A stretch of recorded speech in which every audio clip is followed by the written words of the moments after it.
Okay, welcome back, everybody. It is Friday, January, I guess, 4th. Um, so I wanted to give you guys an update now that the holidays are behind us and kind of what to expect going forward. If you're just tuning in, this is my Savage Access Heavy Barrel, chambered in 6.5 Creedmoor. It came with a factory scope and AccuTrigger, so I believe this is the XP2 model. So far, current upgrades that everyone has seen is EGW, one-piece base, primary arms, 4 to 14 by 44, mill reticle and mill turrets. That's a I've only gone out and shot once in that configuration. Over Christmas as a stocking stuffer, my wife got me the Glades Armory tactical bolt handle here. It really just gives you, I think, a lot more leverage on the bolt and just easier operation. I mean, so just I'll demonstrate. So chamber empty, magazine is out. So if I close that, squeeze the trigger, when I go to open it, it just opens effortlessly. Whereas the factory bolt handle to me just felt, it always felt very stiff. So this one, it's got a really nice feel, smooth handle. There's a lot of purchase here, so you can get your hand under it and manipulate the bolt. This handle is threaded on. I don't know if you can see that. So this will take other bolt handles if you want something, a little bit smaller, or you want to take this off and engrave it or customize it. They give you a lot of options here. So this is from Glades Armory. They can be found online. I think this is around $60 for the bolt handle. It's not terrible to install. Basically what you do is you remove your bolt, you decock it, and then there's this right here takes a 1/4 inch Allen bit. So I put it on my ratchet, put this in a wood vise, and it usually pops right off. But it can be a little tricky. Definitely don't just stick your bolt in a metal vise. You will scratch your bolt. So I recommend clamping it between wooden blocks. Get a little bit of relief in terms of potential damaging your bolt. So for those that have watched all the videos up to date, the first group that we shot, for a record 5-shot group was an inch. There hasn't been a lot of real accuracy modifications made to the gun. It's still a factory trigger.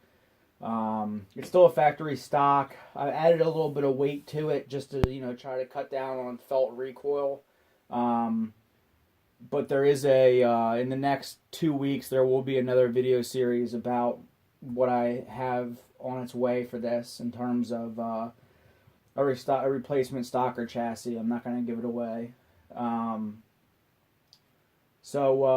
I took it out 2 weeks ago, and then the holidays hit. I just haven't had a lot of time. I shot 140 grain Federal Fusion. I shot the Federal gold medal match ammo here. And then I shot Hornady Precision Hunter. And honestly, the Federal Fusion 140 grain is shooting the best. This ammo here in the box it's like 130 grain, I think.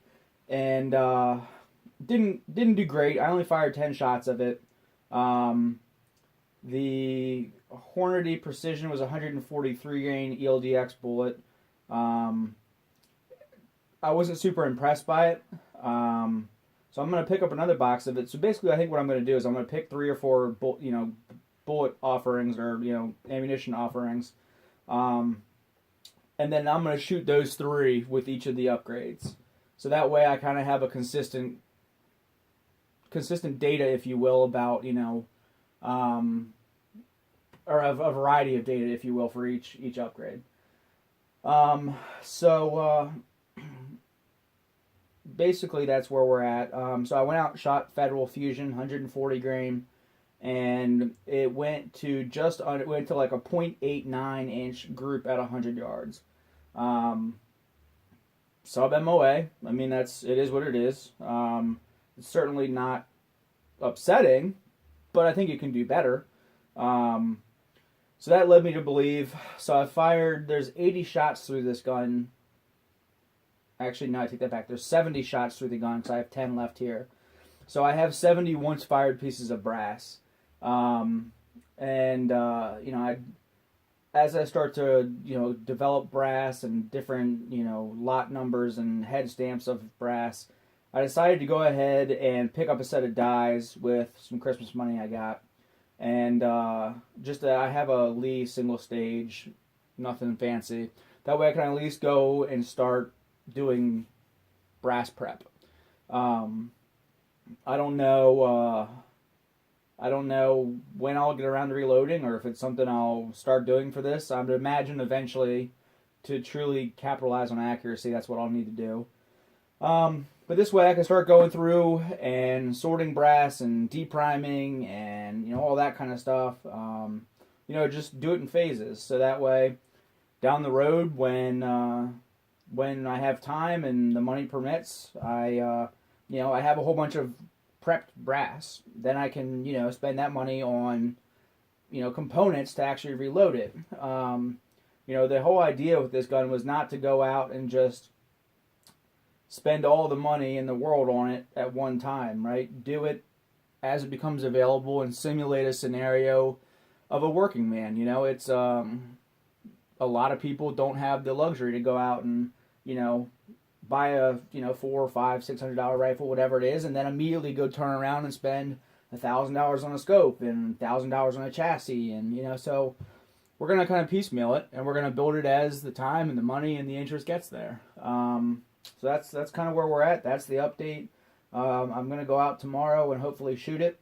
I'm gonna do another 2 groups with these, which, like I said, is federal gold match. These have the burger bullets in them, and then I'm gonna shoot the kind of Old Faithful, which is the Federal Fusion 140 grain, and then hopefully I will be able to pick up some Hornady maybe on my way to the range. We'll see. So anyway, that's the update. I just hope everyone's having off to a happy New Year, and the holidays were restful for you, and we'll look forward to see where this project goes in 2019. Apologize for my gun bench looking a little dirty, but that's where we're at. Please continue to comment and ask questions and subscribe, share it. If you, I've seen a few people say they have the same gun and they're talking about their results. I'd love to see video responses. If you have the same gun and it's shooting 5-shot groups at 100 yards that are the dime size that some of the comments have said, please post them. Tell me what you're doing. Tell me what I'm doing wrong. I'm in it to learn here, and I don't claim to be an expert marksman or an expert on any of this. I'm just kind of documenting my experience and the journey through this rifle. So please feel free to video response or tag me or whatever you want to do. It's a shame that the Savage Access owner's Facebook page looks like it got shut down by Facebook. That was a valuable resource there. So it looks, I'd imagine more people will start tuning to